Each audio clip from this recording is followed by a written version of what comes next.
1914 का साल था। जापान के एक छोटे से गांव में एक 8 साल का बच्चा बाहर खेल रहा था। अचानक उसकी नजर एक अजीब मशीन पर पड़ी जो पहली बार उसने चलती हुई देखी। ये फोर्ड मॉडल टी थी और इसी दिन उस बच्चे के दिमाग में गाड़ियों का जुनून पैदा हो गया। उस बच्चे का नाम सोइचिरो होंडा था। उस वक्त उसे अंदाजा भी नहीं था कि एक दिन दुनिया उसका नाम हर छोटी बड़ी गाड़ी पर देखेगी। होंडा का बचपन बहुत सिंपल था और उसका घर माउंट फूजी के करीब एक गांव में था। होंडा के वालिद लोहार थे और साथ साथ साइकिल रिपेयर का काम भी करते थे। परिवार पहले ही काफी मुश्किलात देख चुका था, इसलिए माँ बाप को इस बच्चे से बहुत उम्मीदें थी। पर होंडा को किताबों से ज्यादा मशीन्स पसंद थी। स्कूल के बाद होंडा अपने वालिद के साथ साइकिल रिपेयर करता रहता था। नट्स, बोल्ट्स और गियर्स के साथ खेलना उसके लिए मजे की बात थी। पर जब वो 16 साल का हुआ तो उसने एक न्यूज़पेपर ऐड देखा जिसने उसकी जिंदगी बदल दी। टोक्यो के एक ऑटोमोबाइल वर्कशॉप को टेक्नीशियन चाहिए था। होंडा ने बिना डरे वहां लेटर भेज दिया और खुशकिस्मती से पॉजिटिव जवाब आ गया। उसने अपना गांव, घर और स्कूल छोड़कर टोक्यो का सफर कर लिया। लेकिन शहर पहुंचकर हकीकत बहुत मुख्तलिफ थी। शुरू में उसे सिर्फ सफाई और छोटी मोटी जॉब्स दी गई। कभी कभी बेबी सिटिंग तक करनी पड़ती थी, मगर वो सब बर्दाश्त करता रहा। वापस गांव जाना उसके लिए शर्म की बात लगती थी, इसलिए उसने चुपचाप काम सीखना जारी रखा।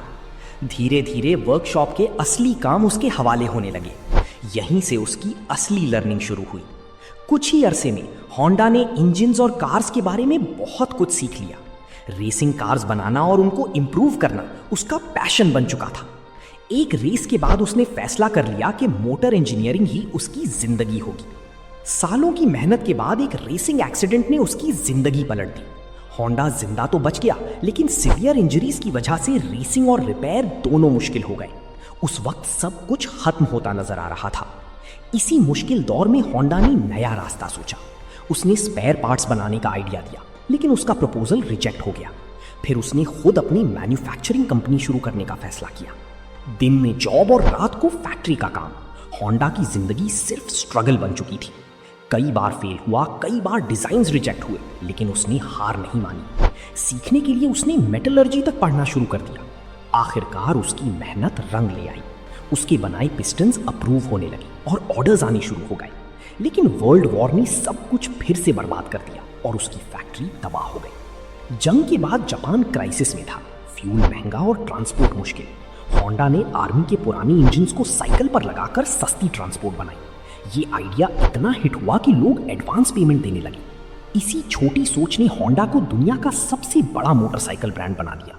बाद में कार्स लॉन्च हुई और होंडा सिविक ने हिस्ट्री बना दी। एक गांव का बच्चा जिसने सिर्फ मशीन से मोहब्बत की थी, दुनिया का नाम बन गया।